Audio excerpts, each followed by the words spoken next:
Buenos dias, head sõbrad seal teispool ekraani. Meil on üks väga oluline teadaanne teile. Meil üks räägib käsin kõrval, nii et ega midagi teha pole, kolmekesi me siin elame. Aga meil tuli selline enda jaoks hästi huvitav mõte, et kui ka sina tahad Hispaaniasse kolida, siis kindlasti on sul 100 000 miljon mõtet ja hirmu. Ja me mõtlesime, et äkki natuke leevendaks neid hirme ja aitaks vastata sinu küsimustele. Ükskõik, mis sind iganes huvitab, siis me keskendume sellele, et kui teie kui paar või kas või üksinda soovid kolida, sest meie kogemus on ainult see, kuidas kahekesi kolida, eks ju.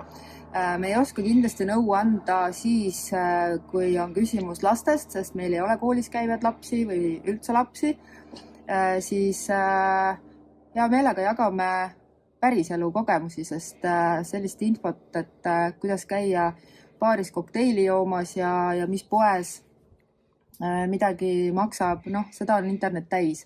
Aga kui sul tulevad päris mured, päris elu nii-öelda väljakutsed, siis seda üldiselt internetist ei leia. Ja me mõtlesime, et miks mitte pakkuda oma kogemust. Ja selleks kohe siin meie video nii-öelda kirjelduses on üks veebileht, mida ma siis soovitan vaadata, jälgida ja kindlasti, kui on huvi olemas. Võta meiega ühendust. Jah.